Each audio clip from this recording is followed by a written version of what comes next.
अल्हम्दुलिल्लाह वकफ़ा वस्सलातु वस्सलामु अला सय्यदिल अंबिया अम्मा बाद औज़ु बिल्लाहि स्समीइल अलीम मिनश शैतानिर रजीम बिस्मिल्लाहिर रहमानिर रहीम वत्तख़ज़ू मिन दूनिही आलिहतन ला यख़्लुक़ून शैयन व हुम युख़्लक़ून वला यमलिकून लिअन्फुसिहिम ज़र्रन वला नफ़अन वला यमलिकून मौतन वला हयातन वला नशूरा।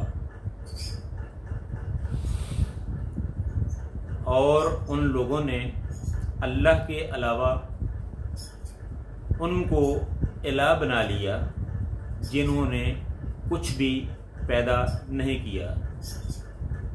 वहुम युख़्लक़ून, बल्कि वो खुद पैदा किए गए हैं। इस मुकाम पे अल्लाह ताला ने इलाह होने की कुछ वाज़ेह निशानियाँ जो हैं वो बताई हैं कि इलाह कौन हो सकता है, इलाह किसे कहा जाता है। फरमाया कि इलाह वो हो सकता है जिसने जो सारी दुनिया का खालिक व मालिक हो, जो सारी दुनिया को रिज़्क़ देने वाला हो, जो सारी दुनिया का दाता हो, सारी दुनिया का हाजत रवा और मुश्किल कुशा हो, और उसने सारी दुनिया को पैदा किया हो। वत्तख़ज़ू मिन दूनिही आलिहतन ला यख़्लुक़ून शैयन व हुम युख़्लक़ून, वो खुद पैदा ना किया गया हो, जो खुद पैदा किया गया हो वो इलाह नहीं हो सकता। वला यमलिकून लिअन्फुसिहिम, और वो नहीं मालिक अपनी जानों के, यानी कि जिन लोगों को मुशरिकों ने अपना हाजत रवा मुश्किल कशा और इलाह बना लिया है, वो तो खुद अपनी भी जानों के मालिक नहीं है। ज़र्रन वला नफ़अन, वो ना तो अपने आप को, ना किसी को, ना कोई नफ़ा दे सकते हैं, ना नुकसान पहुँचा सकते हैं। ना वो किसी के नफ़ा के मालिक हैं, ना किसी के नुकसान के मालिक हैं। उनके हाथ में ना नफ़ा है, ना नुकसान है, ना फ़ायदा है, ना नुकसान है। वला यमलिकून, और ना वो मालिक हैं मौतुम वला हयातम वला नशूरा, किसी की मौत के, और ना वो मालिक हैं किसी की ज़िंदगी के। यानी कि जिन लोगों को इन लोगों ने अपना इलाह बना लिया है वो ना तो किसी की मौत पर कादिर हैं, ना वो किसी के ज़िंदगी पर कादिर हैं, यानी ना वो किसी को मौत दे सकते हैं, ना वो किसी को ज़िंदा कर सकते हैं। क्यों कि ये उनके इख्तियार में ही नहीं है। जो ये सारी चीज़ें उसके इख्तियार में है जो इलाह होता है। और इलाह कौन है? इलाह है अल्लाह ताला की ज़ात। वो क्यों है? इसलिए कि अल्लाह ताला ने सारी दुनिया को, सारे जहानों को पैदा किया है, और जो खुद पैदा किया गया हो वो इलाह नहीं हो सकता।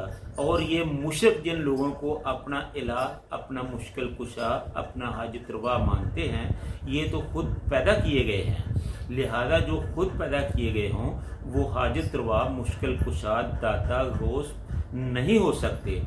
वला यमलिकून लिअन्फुसिहिम ज़र्रन वला नफ़अन, ये लोग जिनको मुशरिक अपना इलाह मानते हैं, नफ़ा नुकसान के मालिक मानते हैं, हाजत रवा और मुश्किल कुशा मानते हैं, फ़ायदे और नुकसान का मालिक मानते हैं, वो तो ऐसी हस्तियां हैं कि जिनको अपने आप पर भी इख्तियार नहीं है। ना वो अपना फ़ायदा कर सकते हैं, ना नुकसान कर सकते हैं। जब वो अपना फ़ायदा और नुकसान नहीं कर सकते तो वो दूसरों को फ़ायदा और नुकसान क्या दे सकते हैं।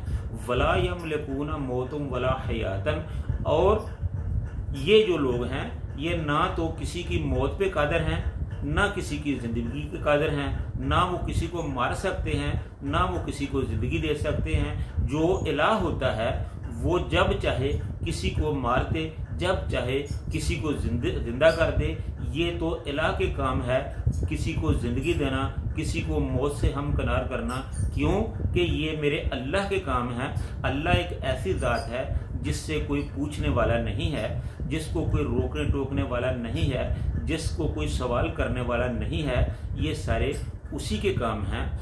वला नशूरा, और जो इलाह होता है वही दोबारा जिंदा करने वाला है, उसी को पता है कि क़यामत कब आएगी, उसी को पता है कि ये कब दोबारा ज़िंदा किए जाएंगे, इनको कब उठाया जाएगा। ये जिन लोगों को इन्होंने अपना हाजत रवा मुश्किल कुशा बना लिया है, इनको तो खुद नहीं पता कि वो कब उठाए जाएंगे, उनके साथ क्या होने वाला है। तो इसलिए ये जो मुशरिक है इनकी सोच गलत है। जो मुश्किल कुशा होता है वो सिर्फ अल्लाह की ज़ात है, जो हाजत रवा है वो सिर्फ अल्लाह की ज़ात है, जो दाता है वो सिर्फ अल्लाह की ज़ात है, जो गौस है वो सिर्फ अल्लाह की ज़ात है। क्यों कि अल्लाह ने सारी मखलूकों को पैदा किया है, अल्लाह ताला ने सबको पैदा किया, अल्लाह ताला हर एक को रोज़ी देने वाला है, अल्लाह ताला हर की मुश्किलें हल करने वाला है, हर की मुश्किलें आसान करने वाला है। ये भी यहाँ भी दो किस्म की चीज़ें पाई जाती हैं। एक वो अकीदा है जो मुसलमानों में पाया जाता है। मुसलमानों का ये ख्याल है कि अल्लाह ताला ने अपने कुछ प्यारे लोगों को, अपने कुछ बरगजीदा लोगों को अपने कुछ इख्तियारात दिए हैं जिनसे वो उनकी अल्लाह की बादशाही में, अल्लाह की हुकूमत में, अल्लाह की मखलूक में तसर्रुफ़ करते हैं। मसलन अंबिया हैं, औलिया हैं, अल्लाह के प्यारे लोग हैं। तो ये वो लोग हैं जो अल्लाह के दिए हुए इख्तियारात का तसर्रुफ़ करते हैं। हालांकि ये चीज़ बिल्कुल गलत है। ये सिर्फ अकीदत की बुनियाद पर तो ये कहा जा सकता है, इसके लिए अल्लाह ताला ने कोई दलील नहीं उतारी, अल्लाह ताला ने किसी को इख्तियार नहीं दिया। ये कुरान में, ये इस्लाम में या रसूलुल्लाह सल्लल्लाहु अलैहि वसल्लम से किसी फरमान में ये चीज़ें साबित नहीं हैं। ये तो है मुसलमानों में पाए जाने वाले जो रवाज हैं, जिनकी वजह से वो इन लोगों को अपना मुश्किल कशा हाजत रवा मानते हैं। और कुछ ऐसे हैं जो गैर मुसलमानों में चीज़ें पाई जाती हैं। मसलन वो सूरज को, चांद को, सितारों को, दरख्तों को, दरियाओं को, जानवरों को, पहाड़ों को, ये इन चीज़ों में ये चीज़ें मुश्किल कुशाई, हाजत रवाई, गौस, दाता होना, ये सारी चीज़ें उनमें पाई जाती हैं। कुछ लकड़ी के मबूद बना लेते हैं, कुछ पत्थर के मबूद बना लेते हैं और तसव्वुर में वो सोच लेते हैं कि ये हमारे मुश्किल कशा और हमारे मबूद हैं। तो जो अल्लाह ताला है उन्होंने इन दोनों चीज़ों की नफ़ी की है। ना तो कोई फरिश्ता, कोई जिन, कोई नबी, कोई वली ऐसा है जो मुश्किल कुशा हो, जो हाजत रवा हो, और ना ही कोई दूसरी चीज़ों में मसलन चांद, सितारे, सूरज, दरख्त, दरिया, जानवर, कोई भी चीज़, किसी में ये चीज़ें नहीं पाई जाती कि उनमें मुश्किल कुशा और हाजत रवा होने की सलाहियत पाई जाती हो। अल्लाह ताला ने इन चीज़ों की नफ़ी की है। ये सारी अकीदत की बुनियाद पर तो कही जा सकती हैं, लेकिन अल्लाह ताला ने इसकी कोई दलील नहीं उतारी, इसकी कोई बुनियाद नहीं बताई। तो इसलिए अल्लाह ताला से दुआ है कि अल्लाह ताला हम मुसलमानों के अकायद को दुरुस्त करे, हमें तौहीद की समझ अता फरमाए, तौहीद और रिसालत को समझ कर उस पर अमल करने की तौफीक अता फरमाए। वमा अलैना इल्लल बलागुल मुबीन।